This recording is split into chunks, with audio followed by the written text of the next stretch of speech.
Welcome to Donmar TV News Channel.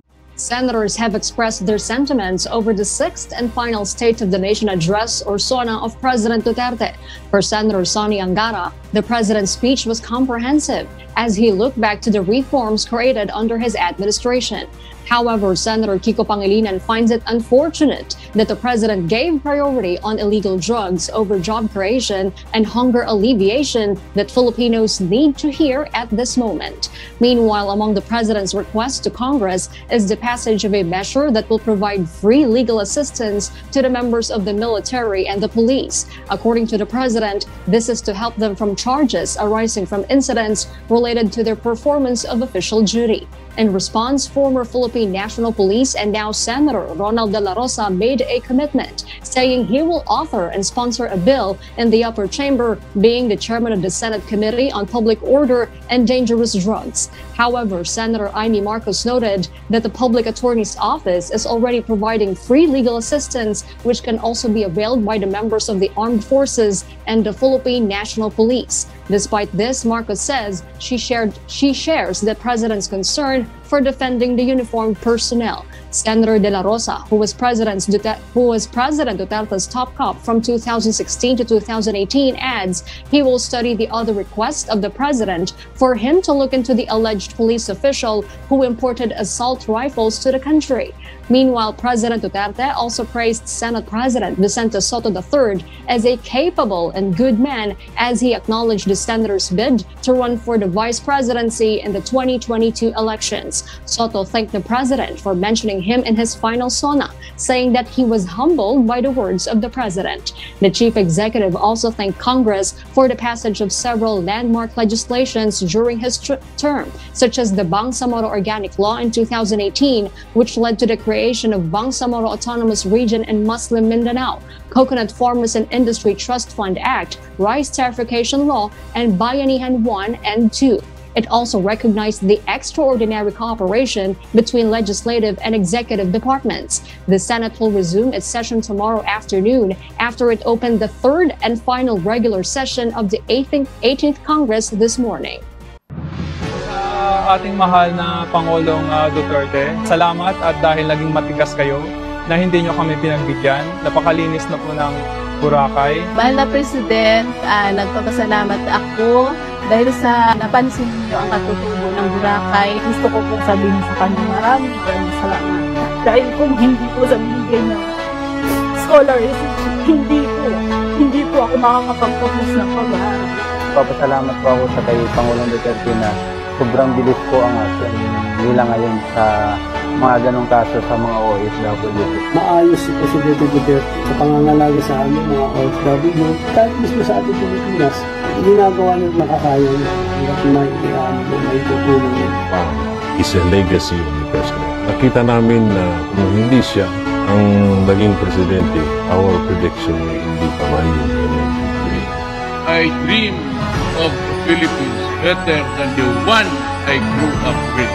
This is my pledge and commitment. I shall continue to comply with my constitutional duty to serve and protect the Filipino until the last day of my term.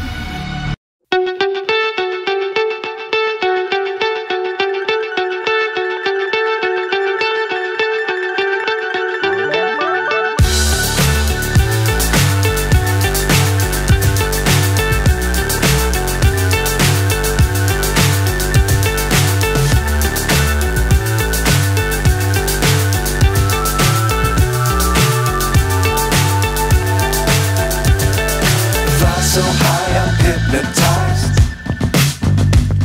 What's up is down, what's left is right.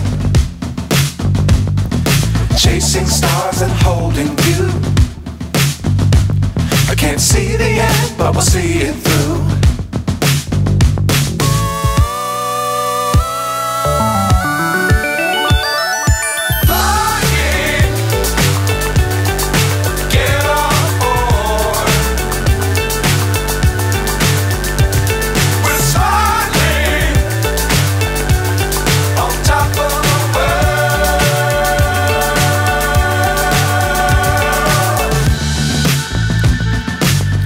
Times don't fly too high. sure to keep the ground in sight. Fly forever if you keep it tight. Love the world but keep the sky on your mind. We will lower personal and corporate income tax. Ganap ng batas ang dalawang panukalang nagbababa ng personal at corporate income tax 5 taon simula nang ipangako ito ni Pangulong Duterte sa kanyang unang State of the Nation address. Tinutukan ng Kongreso ang pagpasa ng Train at Create bills dahil kasama ito sa mga prioridad sa tala ng Legislative Executive Development Advisory Council. Ganap nang naisabata sa mahigit 100 bills sa talaan ng LEDAC para sa Administrasyong Duterte.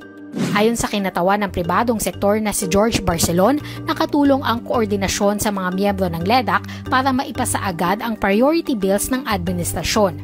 We have to be at least somehow on equal footing with the ASEAN nations. Pero may pagkakataong inaabot ng ilang taon ang pagpasa ng priority bills. May ilang panukalang batas na nakabinbin pa rin sa Senado hanggang ngayon kahit lusot na sa Kamara.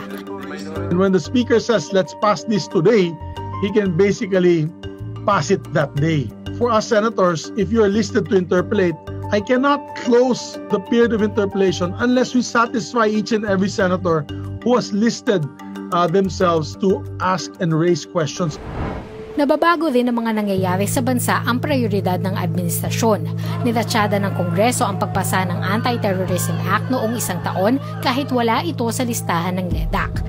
Nabago rin ng pandemya ang listahan ng priority bills. Minadali ni Duterte ang Kongreso para ipasa ang Bayanihan 1 at 2 na nagbigay ng ayuda sa mga Pilipino at negosyong apektado ng pandemya.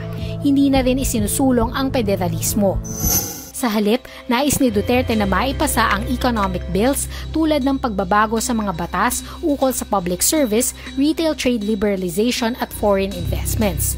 Prioridad din ang pagpasa ng bills para maitatag ang Center for Disease Control at magkaroon ng Medical Reserve Corps. I think the various agencies are responsive. They know, especially under this situation, yung Bayanihan Hilas 1 is very crucial. Sinabi ni Senator Go na ito ay sa kabila ng nalapit niyang SONA ngayong araw. At ito umano ay patunay na anumang oras ay kailangang magpatuloy ang trabaho at tulong para sa ating mga kabayan. Lalo na ngayong tuloy-tuloy pa rin ang paglaban sa pandemya, pati na rin sa pagresponde sa mga naapektuhan ng sunod-sunod na pagbaha dulot ng masamang panahon. So yan yung pinagkabalahan ni Pangulong Duterte kagabi, kasabay na rin ng kanyang mga paghahanda para sa delivery ng kanyang State of the Nation address.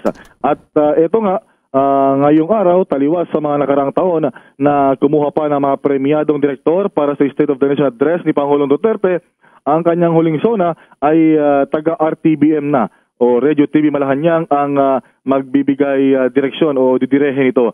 Sinabi ni PCO Secretary Martin Andanar na si RTVM Director Danny Abad na ang didirehe ng SONA ng Pangulo. Ayon kay Andanar, siya at si PTV General Manager Kat De Castro ang magsilbing overseer ng produksyon bilang silang tinalagang SONA Committee Chairpersons. Sinabi naman ni De Castro na tinanong nila ang Malacanang o napaman kung may gusto ba ito o may napiling direktor para sa SONA, pero ipinaubay na lamang niya sa kanilang dalawa ni Sec. Andanar ang bagay na ito. Ayon kay De Castro, inirekomenda ni RTBM Assistant Secretary Demic Pabalana ang sarili ng direktor na si Danny Abad na siya rin namang nagdirehe sa mga nagdaang SONA ng ilang nakalipas na presidente ng bansa.